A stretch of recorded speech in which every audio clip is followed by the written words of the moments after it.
Всем привет, в студии Эмиль Тимашев, в эфире программа «Генеральная уборка». Ну а если серьезно, то мы сегодня гуляем по студии и коридорам нашего телеканала не случайно. Дело в том, что любое предприятие или организация, которая имеет юридический адрес, скажем так, производит мусор. И это, конечно же, неудивительно. Другое дело проследить эти самые пути твердокоммунальных отходов, ведь их объем может быть достаточно большой. Десятки, а то и сотни килограммов мусора. Вот, например, как сейчас здесь готовятся декорации для новогодних праздников. И мусора действительно останется очень много, но не нести же его на ближайшую мусорную площадку, скажем, многоквартирного дома, или, что еще хуже, выкинуть где-нибудь в лесу или во овраге, чтобы никто не заметил.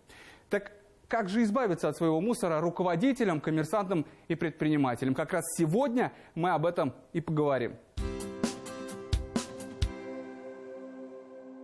Это один из крупнейших торговых центров Стерлитамака. Площадь огромная, и твердокоммунальных отходов, скорее всего, тоже немало. Вот только куда их вывозят, непонятно. Мусоровозы сюда не приезжают, так как договор с региональным оператором здесь заключать пока не торопятся.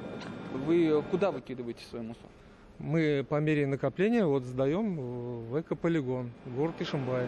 Представитель торгового центра спешит нас убедить, что правила обращения с ТКО здесь не нарушают. Мусор не выкидывают где попало, а регулярно вывозят на действующий полигон, причем самостоятельно. Вот только это и есть нарушение. Отходы может вывозить только региональный оператор с соответствующей лицензией и техникой. А вот, кстати, и сотрудник рекоператора, который пытается предложить сотрудничество. Пусть сотрудник, как положено, представится, покажет удостоверение, что он является сотрудником. Впрочем, свои документы мужчина тоже показывать не стал, но представился Маратом Аленбаевым, инженером по специальности, который, по всей видимости, отвечает за обращение с ТКО в торговом центре. По его словам, попытка заключить договор уже была, но закончилась ничем. Говорит, что в прошлый раз пришли люди, которые не вызывали у него доверия. Вас что тогда смутило? То, что это могли быть самозванцы? Это могли быть самозванцы. Словом, внятного объяснения, почему такой крупный торговый центр до сих пор не заключил договор о вывозе мусора, получить так и не удалось. Но представители рекоператора говорят, что даже попытки начать сотрудничество никогда не было.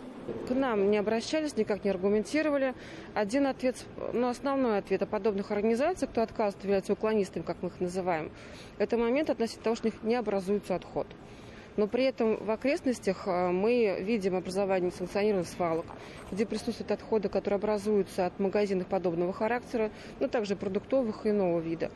Мы также наблюдаем картину переполнения емкости в близлежащих многоквартирных домах, контейнерах. Впрочем, ситуация не уникальная. Не все предприятия и индивидуальные предприниматели спешат оформить договорные отношения с рекоператором. А между тем у юридических лиц точно такие же обязательства, как у физических, которые регулярно оплачивают услуги по вывозу мусора. С 1 января 2019 года у всех жителей и у юридических лиц возникла обязанность оплачивать услуги за вывоз твердых коммунальных отходов. И здесь нет разделения между физическими лицами и юридическими лицами. Договор считается публичным, он является заключенным с региональным оператором. Вопрос в активности юридических лиц, то, насколько они активны и то, насколько они считают фактический объем образованных отходов. В действительности некоторые индивидуальные предприниматели или организации на примере торгового центра в Стерлитамаке предпочитают правила игнорировать. В результате вокруг таких организаций появляются переполненные контейнеры во дворах или несанкционированные свалки. Все ради экономии. Но все не так уж и плохо, и проблему решить достаточно просто. В первую очередь нужно ввести учет отходов, которые образуются на предприятии. Например, для начала неплохо. Второе – это иметь все во дворе контейнеры для твердокоммунальных отходов. Например, как здесь, в 2 шагах всего от выхода. И третье – это, конечно же, заключить договор с региональным оператором на вывоз твердокоммунальных отходов. В качестве примера можно посмотреть еще один торговый центр, но уже в Туймазинском районе. У нас, значит, здесь более 150 отделов обслуживания. Это большое количество предпринимателей. И, естественно, городскому рынку выгодно заключить договор. Но в этом торговом центре не просто заключили договор. Организаторы пошли дальше и установили специальные контейнеры для раздельного мусора. Юридическое лицо обращается с заявкой к региональному оператору о необходимости организации вывоза мусора. Заключается договор, и организация устанавливает контейнеры. Количество контейнеров и график вывоза определяется уже исходя из нормативов накопления и уже по ходу деятельности. То есть, если брать ТЦ «Аструм», то взаимодействие у нас, можно сказать, вырабатывалось годами, определенный график вывоза мусора. И вот, например, установка контейнеров для картона и для ПЭТа, они позволили снизить количество образуемых несортированных твердых коммунальных отходов, которые вывозятся именно в торговом центре. То есть именно вот такое взаимодействие при установке контейнеров для сбора вторичного сырья является эталоном, идеалом. Таких примеров в Туймазинском районе хватает. Кроме торгового центра есть ресторан, в котором тоже предпочитают сотрудничать с рекоператором. Первый признак – евроконтейнер во дворе заведения. Позже за отходами приедет мусоровоз.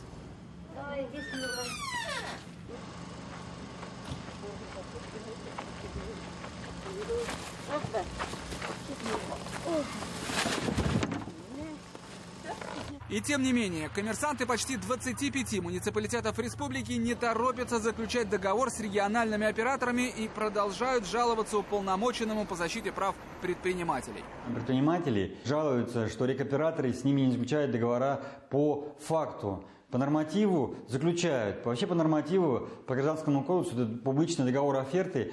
Уже, если он опубликован на сайте у рекоператора, считайте, что вы заключили договор и нужно платить деньги за вывоз мусора. Даже если у вас пустое ООО в каком-то другом районе, вы там никогда не были, все равно за него, как ни странно, вы должны платить 960 рублей в год. Ну, получается, что, по словам предпринимателя, это какой-то новый налог, мусорный налог.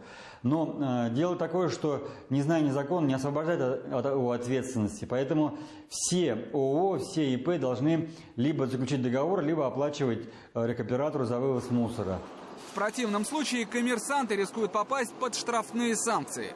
С 1 января 2021 года региональные операторы планируют направлять претензионные обращения в адрес предпринимателей, которые не имеют договоров с региональным оператором. Я напомню, что договор считается публичным, установлен четкий перечень документов для заключения договора с региональным оператором. И обязанность у отходообразователей, независимо юридические это лица или физические лица, возникла с 1 января 2019 года. Таким образом, индивидуальным предпринимателям напоминают, что игнорировать необходимость выстраивать договорные отношения с региональными операторами долго не получится, и в конечном итоге подобная попытка сэкономить на вывозе мусора выйдет куда дороже.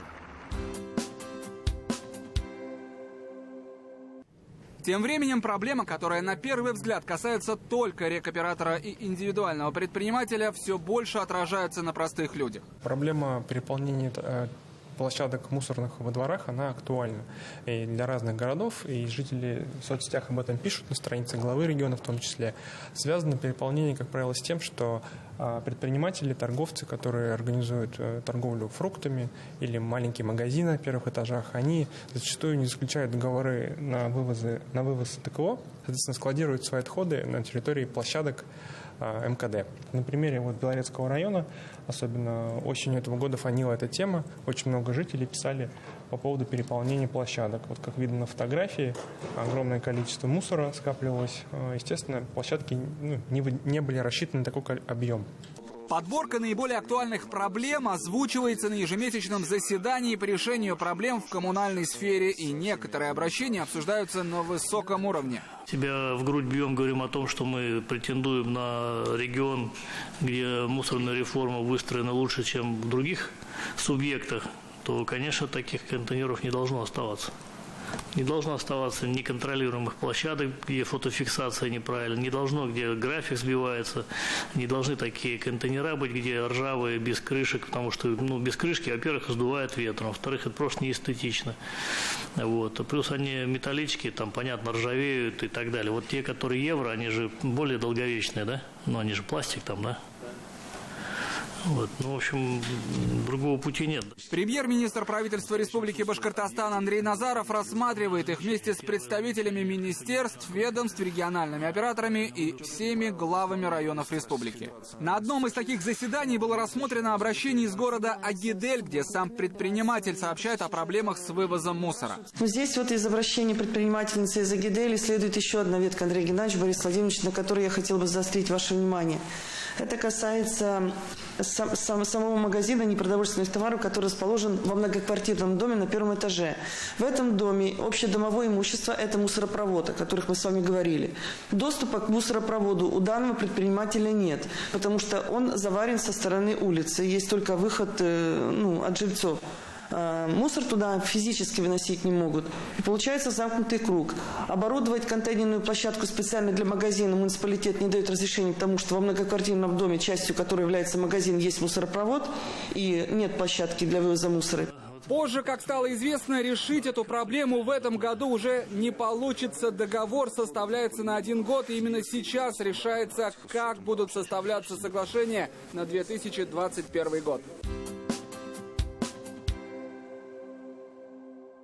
Да, кстати, вы помните, как в начале программы мы показали торговый центр в Стерлитамаке, где не спешили заключать договор с региональным оператором и мусор вывозили самостоятельно. Люди приходят, называется Эко-Сити, а сами документов не показывают. Несмотря на разногласия и сложные переговоры, история, можно сказать, закончилась хорошо. Обе стороны пришли к согласию, и представитель торгового центра пообещал, что договор на вывоз твердокоммунальных отходов будет заключен. Вы готовы как-то заключить договор? Конечно, и мы его заключим. Мы готовимся к заключению договора, да. Однако, по словам сотрудников регионального оператора, спустя несколько дней обещание так и осталось невыполненным, и, видимо, представители торгового центра по-прежнему не считают нужным заключать договор на вывоз твердокоммунальных отходов. Между тем, цель выстраиваемой системы взаимодействия рекоператоров и индивидуальных предпринимателей не состоит в том, чтобы оборудовать у каждого коммерсанта отдельный контейнер, а вести учет отходов. Тогда это позволит предпринимателям понять, за что они платят. Подводя итоги, можно сказать, что взаимодействие региональных операторов и индивидуальных предпринимателей вопрос еще достаточно острый, и впереди много работы. Но что с точностью можно сказать, то что, решая проблемы даже в частном порядке, отлаживается вся система в целом. На этом у меня все. Это была программа «Генеральная уборка». Меня зовут Эмиль Тимашев. Берегите себя и своих близких. До встречи.